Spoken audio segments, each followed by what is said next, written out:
संसार और शरीर भी आ जाते हैं, इनका भी ज्ञान उसमें सम्मिलित हो जाता है। आपको जानने देखने को मिलेगा कि शरीर सहित यह जो संसार है ये वास्तव में कुछ है नहीं, इसका कोई अस्तित्व नहीं है। आप सोचते होंगे ये सब कुछ दिखलाई दे रहा है, घर, खेत बाड़ी, खलिहान, नाना तरह का घर परिवार, भाई बंधु, क्लास, माता पिता वगैरह सब जो दिखाई दे रहे हैं, आखिर ये सब के सब झूठे ही हैं। जब कुछ है ही नहीं तो ये सब आखिर दिखलाई कैसे दे रहे हैं? आज जब इससे दिखलाई दे रहे हैं तो कैसे कह दिया जाएगा कि कुछ है ही नहीं?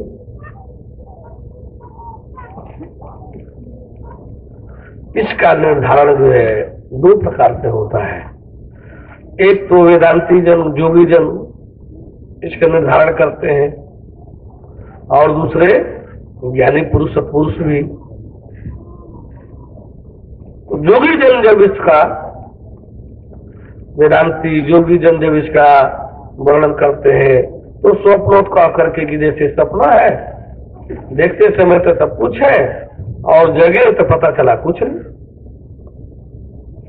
वैसे ही ये संसार भी है, अपना करने देखने के लिए है, अस्तित्व में कुछ नहीं है। शंकर जी ने कहा है कि कहो हुआ मैं अनुभव है अपना, आसक्त हरि भजन जगत सब सपना। ये संसार जो है एक सपना जैसे है, और सत्य ऐसी कोई चीज है तो प्रभु का भजन है, हरि का भजन है। तो हम लोग आपके बीच जो उपस्थित हुए हैं, शायद आपको यहाँ एक अलग से नई बात सुनने जानने को मिलेगी। क्या चीज की? यह महात्मा जी भला कहे हैं, शंकर जी कहे हैं, इसलिए इसको मान लिया जाए। हम लोग इस मान्यता के नहीं है। आप कोई चीज इसलिए मान लीजिए कि शंकर जी कहे हैं, इसलिए मान लीजिए कि महात्मा जी कहे हैं, इसलिए मान लीजिए कि संत जी कहे हैं। हम लोग ऐसे मान्यता वाले नहीं हैं। हम लोग तो कहेंगे कि मानिए कुछ नहीं, मानिए कुछ नहीं। हर चीज को जिसे स्वीकार करने की जरूरत है, आपको जो लग रहा हो कि हमको भी इससे युक्त होना चाहिए, हमको भी यह जानना देखना चाहिए, यानी जो कुछ भी आपको लगे कि इसकी जरूरत हमें है, तो मानिए नहीं, उसको जानिए। हम लोग जो है मानने को महत्व नहीं देते, बल्कि जानने को महत्व देते हैं, और जानने में भी हर संभव देखते हुए जानिए, जांच परख पढ़ानी करते हुए पहचानिए। शंकर जी कहे हैं इसलिए आप मान लीजिए, ये कोई जरूरी नहीं है। शंकर जी कहे हैं क्योंकि शंकर जी महादेव हैं, महेश हैं, इस सृष्टि के संहारक एक सर्वोच्च पोस्टों में से, पदों में से एक पद पर पदासीन है। उनकी मर्यादा है, उनका सम्मान है, आदर है। उनकी बातों को हमको सहज भाव में नहीं लेना चाहिए, समान रूप में नहीं लेना चाहिए, लेकिन मानने की भी कोशिश न करके उसको जानने का प्रयास करना चाहिए कि शंकर जी कहे हैं तो किस परिस्थिति में, यानी यह किस रूप में सच है, क्या हमको भी सच दिखलाई दे रहा है? कोशिश करना चाहिए वैसी परिस्थिति, वैसी स्थिति परिस्थिति ला करके उस चीज का जांच किया जाए कि क्या ये वास्तव में सच ही है। शंकर जी कह दिए कि जगत सब सपना, तो चूंकि शंकर जी कह दिए इसलिए हम लोग सपना मान लें। ब्रह्म सत्य जगन मिथ्या, ये महावाक्य है, इसलिए इसको मान ले। जो ब्रह्म सत्य है, जगत जो मिथ्या है, तो थोड़ा हम लोग जो है इससे अलग हट करके नहीं, बल्कि एक श्रेणी और आगे बढ़ करके हैं। हम लोग जो है इसको जानने और देखने के अंतर्गत लेते हैं। यह जाना जाए और देखा जाए कि इसमें सच्चाई क्या है, क्या ये सच है कि जगत मिथ्या है? क्या ये सत्य है कि ब्रह्म सत्य है और जगत मिथ्या है? इसे जानना चाहिए, देखना चाहिए। हर चीज का खेल जो है ये क्या है? परमेश्वर का और महामाया का खेल ही तो संसार है। और ऐसी चीज कि यह भी हमको आदि खेल है, यह भी मानने की बात नहीं। ऐसे हम खेल मान, लेकिन जानने की चीज है, इसे जानना चाहिए। ये कैसे खेल है, ये कैसे मिथ्या है, ये कैसे झूठ है। तो भगवत कृपा विशेष से ज्ञान जो इस शरीर के साथ है, उस ज्ञान की क्षमता शक्ति से ये सब देखने को मिलता है। मात्र सुनने को नहीं, ये देखने को मिलता है। ये वास्तव में संसार जो है मिथ्या है। ये स्वप्नों जो कहा जा रहा है कि स्वप्न जैसे है, तो हम लोग इसको स्वप्न जैसे भी नहीं स्वीकार करते। स्वप्न तो इससे बहुत अधिक सत्य है, स्वप्न तो इससे बहुत आगे का सत्य है। यदि यह सत्य है, संसार को हम सच की श्रेणी में ले रहे हैं, तो स्वप्न इससे बहुत आगे का सत्य है। यदि स्वप्न मिथ्या है, हम उसको मिथ्या की श्रेणी में ले रहे हैं, ये संसार जो है उससे बदतर मिथ्या है। ये जगत जो है स्वप्न से बदतर झूठ है, ये बदतर मिथ्या है। और यह हम इसलिए नहीं कहते कि आप इस हमारी बात को मान लीजिए। हम ये बार बार जो जोड़ दे रहे हैं, यह इसलिए कि आप इसे जान लीजिए। हर चीज को जानने देखने का एक ढंग है, एक विधान है। किसी भी चीज की जानकारी मनमाना नहीं। हर चीज का, कोई चीज है इस सृष्टि में, परमाणु से परमेश्वर तक जो भी चीजें, विषय वस्तुएं, शक्ति सत्ता इस संसार में, सृष्टि में है, उसको जानने देखने का, समझने बूझने का, परखने पहचानने का एक अपना विधान है।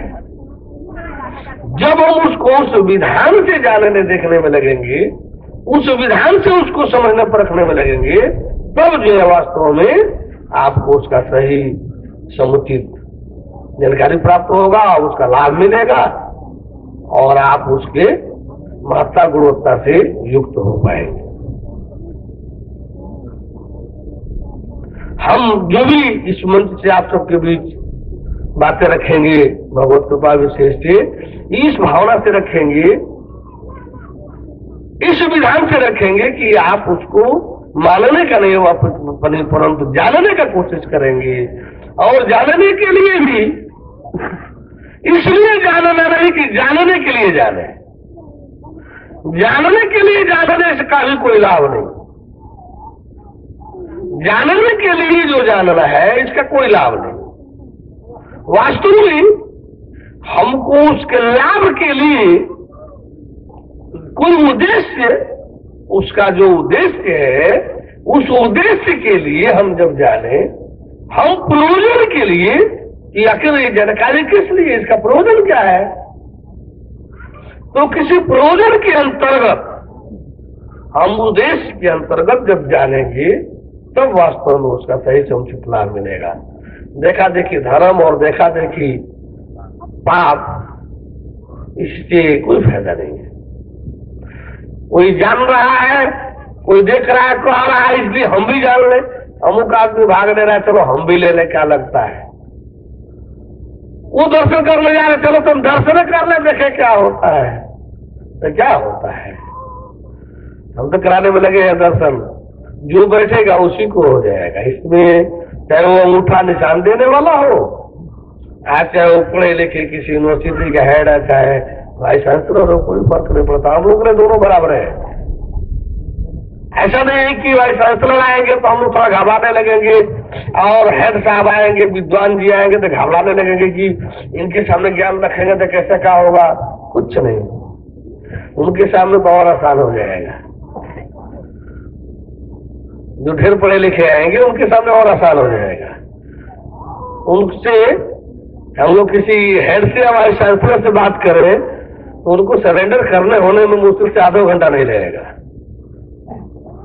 हाथ जोड़ने में उनको आधा घंटा नहीं लगेगा। किसी अशिक्षित से जब हम लोग बात करेंगे तब घंटों लग जाएगा। तो इस तरह से जो है विद्वान जी लोगों से घबराहट नहीं होती है, तो लगता है कि हाँ इनके पास हो सकता है कि थोड़ी समझने की क्षमता शक्ति आ गई है, कैपेसिटी थोड़ी बन गई है, इस सरस्वती की तपस्या करके थोड़ी बहुत पात्रता हासिल कर लिए हैं, ये बातों को थोड़ा आसानी से समझ सकते हैं। लेकिन ठहराव जो होगा, जिस तरह का ग्रहण होता है उसी तरह का ठहराव होता है। एक अनुसार वाला जिसमें ज्ञान जितना ठहराव लेगा वो उस विद्वान जी में नहीं लेगा,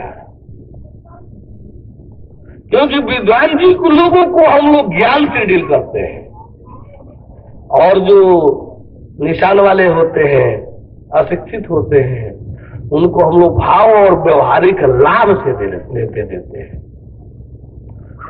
उनके भावों को हम लोग उनके समसामयिक लाभ के माध्यम से, उनकी कार्य सिद्धि के माध्यम से हम लोग उनका संबंध जोड़ते हैं, और विद्वान जी लोगों को ज्ञान से जोड़ते हैं। ज्ञान में विद्वान जी लोग जब सुनते हैं उन लोगों का लाभ, तो विद्वान जी लोग ललचने लगते हैं कि उसको होता है तो हमको क्या नहीं हो रहा है, अरे वो बेवकूफ है इसलिए उसको हो जा रहा है, हम लोग को क्यों नहीं हो जा रहा है, शायद वो भी बेवकूफ बन जाए तो उनको भी हो जाए।